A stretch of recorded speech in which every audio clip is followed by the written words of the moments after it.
بسم اللہ الرحمن الرحیم۔ ہمارے چینل میں خوش آمدید۔ نکالو اس بدکردار لڑکی کو یہاں سے، میں اس کی شکل بھی نہیں دیکھنا چاہتی۔ تائی اماں چیخ چیخ کر گھر میں موجود سب لوگوں سے کہہ رہی تھی۔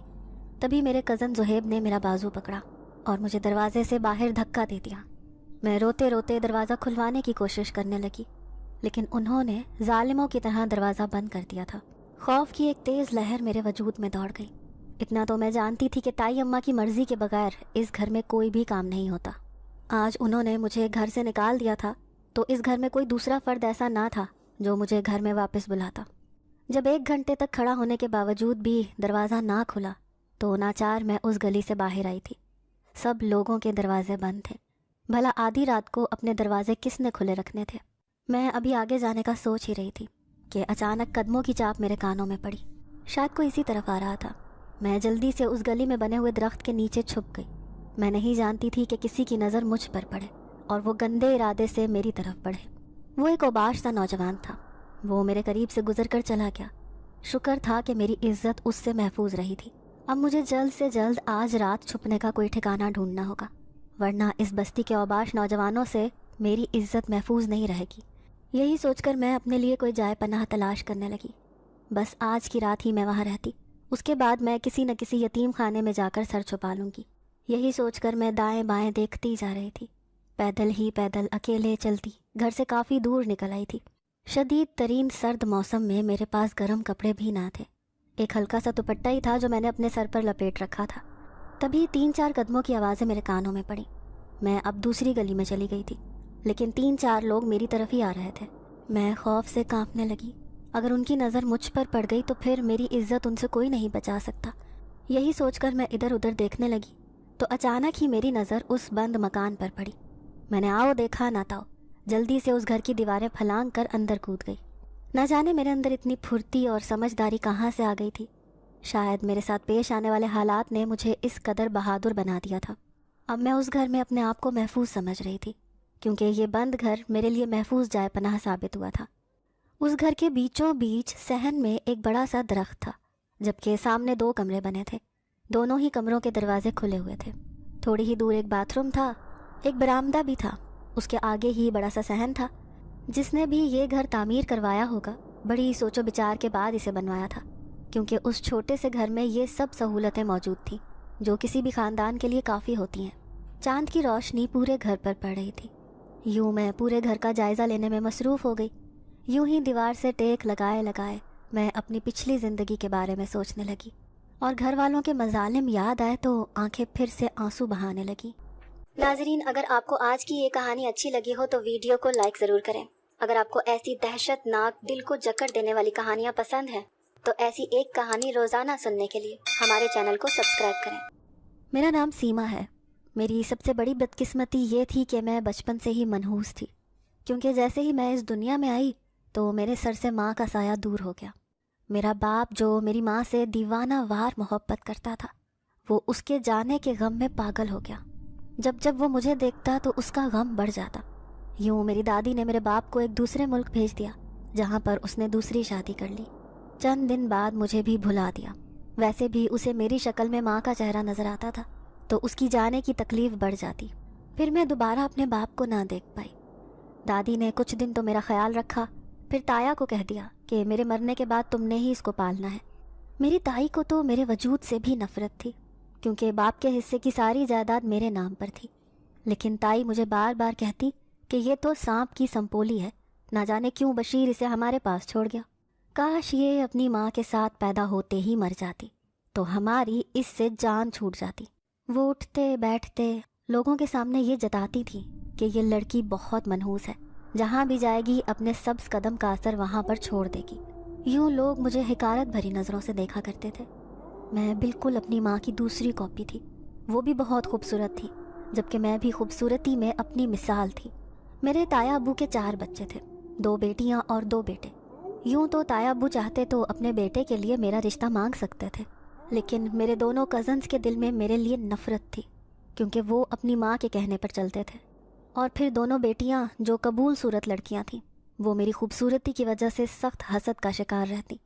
پھر ایک دن تو حد ہو گئی، جب میری کزن شہلا کے رشتے کے لیے لوگ آئے تو انہوں نے مجھے پسند کر لیا۔